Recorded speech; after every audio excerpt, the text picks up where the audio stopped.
Assalamualaikum warahmatullahi wabarakatuh. Saya Fadila Sandra Ramadhani dari Prodi Hukum ingin menjelaskan materi tentang Pancasila mengenai nilai moral buruk dan nilai moral yang baik. Sebelumnya, nilai moral yaitu suatu perbuatan yang dilakukan secara individu kepada lingkungannya. Biasanya nilai moral seseorang terbentuk berdasarkan keseharian yang ia lakukan. Selain itu, nilai moral terbagi menjadi 4, yaitu nilai moral ketuhanan, nilai moral ideologi, nilai moral etika, dan nilai moral disiplin dalam hukum. Adapun juga nilai moral terdapat 2 jenis, yaitu nilai moral baik maupun nilai moral buruk. Selanjutnya, saya akan menjelaskan berbagai contoh dalam keseharian atau dalam masyarakat mengenai nilai moral baik dan nilai moral buruk. Pertama yaitu berjabat tangan.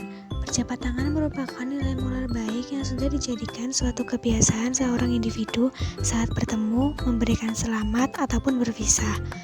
Fungsi dari jabat tangan mulai dari membuka komunikasi, mengucapkan selamat, hingga menyampaikan rasa empati terhadap sesama. Selain itu, kita sebagai generasi muda berjabat tangan dengan orang yang lebih tua adalah kewajiban yang sebaiknya dilakukan karena bentuk rasa hormat kepada mereka. Sebagai contoh, ketika hendak pergi ke sekolah, berjabat tangan terlebih dahulu dengan orang tua. Saat bertemu, saat di sekolah berjabat tangan dengan guru, dan lain-lain. Oleh sebab itu, berjabat tangan menunjukkan bahwa seorang individu mempunyai nilai moral etika di masyarakat yang baik. Yang kedua yaitu menyantuni anak yatim. Menyantuni anak yatim bila sudah berkecukupan harta merupakan suatu kegiatan yang sebaiknya segera dilaksanakan. Karena sebagian harta yang kita miliki merupakan hak bagi mereka yang membutuhkan. Selain itu, banyak manfaat bagi diri kita sendiri, baik di dunia maupun ketika di akhirat.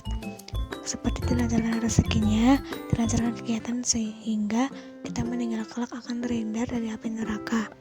Sehingga jika kita sebagai manusia merasa sudah berkecukupan, hendaknya menyantuni baik berupa kebutuhan sehari-hari ataupun dengan bentuk uang.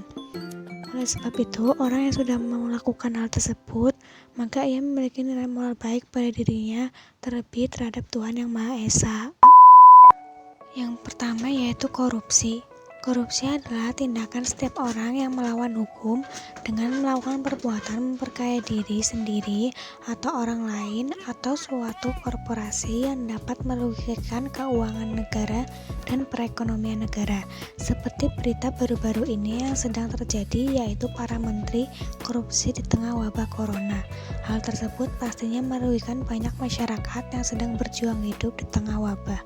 Tetapi fakta pahitnya, para petinggi negara yang seharusnya memberi bantuan dan dukungan malah melakukan korupsi uang negara yang tidak sedikit. Kegiatan para pejabat atau petinggi tersebut menunjukkan bahwa orang tersebut tidak memiliki nilai moral ketuhanan, moral etika, dan moral tertib hukum. Yang kedua yaitu melanggar peraturan lalu lintas. Pelanggaran lalu lintas masih banyak terjadi di negara kita. Pelanggar juga tidak mengenal usia dari remaja hingga dewasa, baik yang menggunakan sepeda motor ataupun mobil.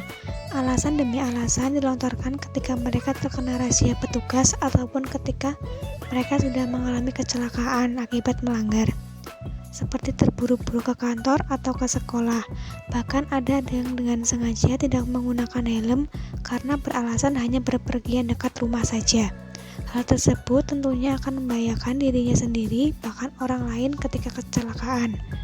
Kasus-kasus pelanggaran tersebut mencerminkan bahwa pelanggar tidak menyadari pentingnya tertib hukum dan tentunya mereka tidak memiliki moral etika dan moral tertib hukum.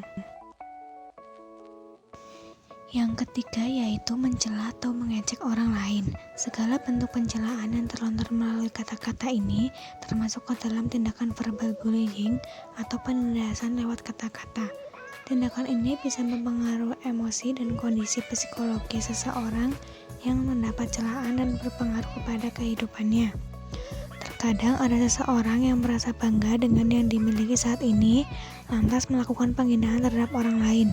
Bangga berlebihan atau bisa dikatakan sombong merupakan salah satu sifat yang tidak sengaja bisa muncul, sebab di dalam diri manusia sifat ini akan selalu ada.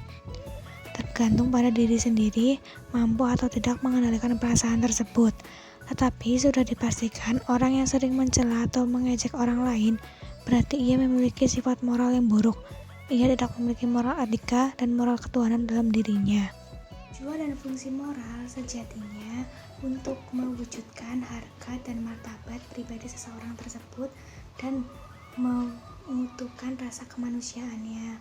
Oleh sebab itu, tanamkan nilai-nilai moral yang baik dalam kehidupan sehari-hari.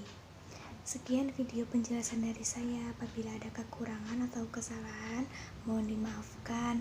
Wassalamualaikum warahmatullahi wabarakatuh.